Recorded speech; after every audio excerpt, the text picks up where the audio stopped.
I made a mistake because I thought that I really actually know what was seeing English numbers. So I really actually thought that zero was a number O in English. If you have any idea how English numbers are being read, it's really O, right? 705, 506. Like that was really the problem. I made a mistake, because I was watching something. You want to see how quickly I can actually react to it? I actually stopped watching something that I was watching. You want to see? I don't really need to. Everything is really natural. I don't really need to think about anything. That's really their argument. No, that's not true. They don't actually plot me in that way. That's so deceitful. I don't really need to go through it. Because I remember I was actually watching something before I leave, It's a really ridiculous argument because technically I have never done that kind of mistake. Not at all. Anyone, is there any American who's watching this?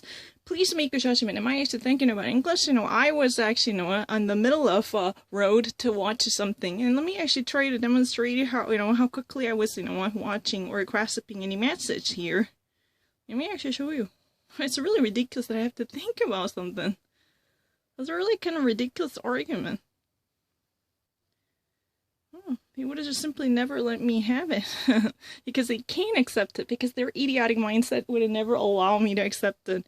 I was in the middle of watching, this episode from Dirty Money, and let me actually resume watching it. That means that this portion has never been touched by me. So I'm going to actually explain how things are happening.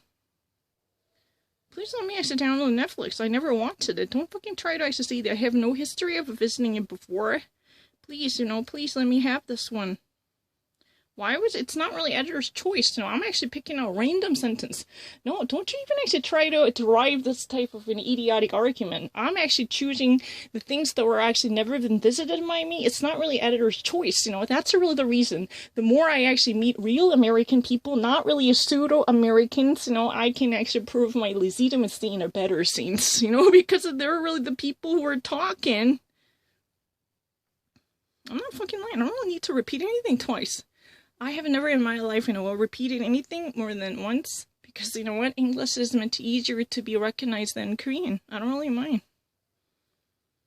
I actually was stopped when I was watching this episode from Dirty Money. You'd see this red bar here.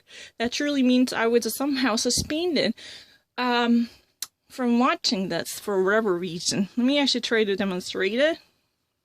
We actually hire someone who used to do air modeling for the government. Okay, so what, they just hired some guy, who was actually working for the governmental air modeling in order to at least, map out the proper region demonstrated by this, air dispersion in order to track down the actual pollution and contamination done by the Formosa. I was actually watching it up until that previous sentence. Now this is the first time that I ever heard the sentence. I can actually make this quick reaction. The actual vigilante hired an independent guy who used to work for the government in order to conduct a very thorough investigation to see, how devastating this consequential event coming from the Formosa plastics. Because, the whole area has been mapped out using a cartographical air modeling, having a bird's eye view to truly cover the entire region. In an effort to, scientifically analyze the very detrimental effects caused by Formosa.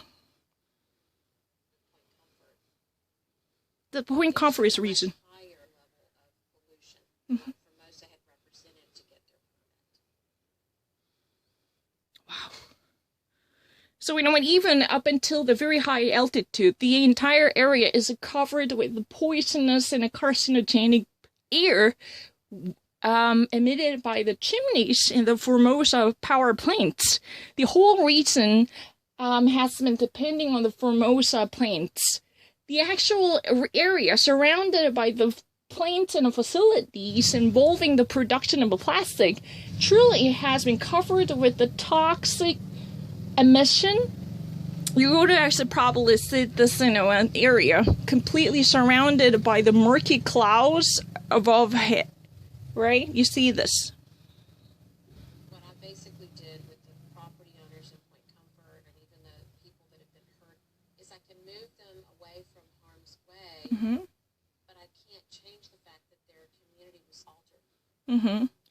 So, you know what, as far as what she was able to do was literally, you know, ask these people move out. She was actually, you know what, somehow able to persuade the people to at least, you know, leave the area and vacate the region and evacuate the whole area. However, what was out of control was the whole community that has been part of their lives can never be the same again. This has been altered because of Formosa. She was actually being, you know, deeply involved with this community work to at least allure the health hazards and devastation caused by the Formosa. The entire region and vicinity of the Formosa Plains has been completely deranged because of the toxicity and the poison constantly being oozing out of the whole area. It's true.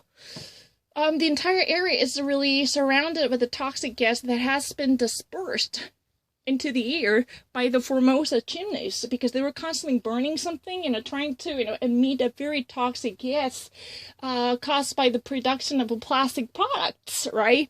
Then this type of involvement has been very much, you know, nefarious and obnoxious, to tell the truth. So she was at the forefront of alerting and reminding people that they should evacuate the region. They should actually look out for different regions to build up their community and a village. However, what she couldn't do, this is a really emotional issue, she could have never changed the fact that the entire region has already been changed significantly. There is no way to experience its own resurrection and restoration. It already crossed the point of no return. You understand what I mean? You know, this is really the portion that I've never watched it. I can actually go on forever and more. Once we have an investigator who would actually, you know what, truly has a who would actually truly have a power to conduct a thorough analysis of my understanding, then we can actually, you know, abruptly encounter whatever type of pieces of news from BBC or CNN or MSNBC, and we can actually have a very lively conversation where he or she can actually definitely grant me, yeah, I'm halfway through the media coverage to challenging you. I'm more than happy to accept it. But the problem is, you know, I don't want to actually submit an answer in Korean or a different language. That's a really different issue. I don't mind whatever that might be called, because that would eventually alter the very character and the nature of this test. You know, that is all about English. If you're ever wanting to attend an American college, you need to actually speak English first. Then you probably think about learning Spanish, right? Hola. But you know what? If you don't actually speak good English, then what's the point of you even actually knowing how to make translation from English to Korean? That's my point. If you want to be an American undergraduate college student, or at least an expatriate, or whatever type of undergraduate student attending an American college, then what's the use of being a good translator, which I really don't want to be. Tell the truth, I am not, and I don't want to be. I can't be, okay?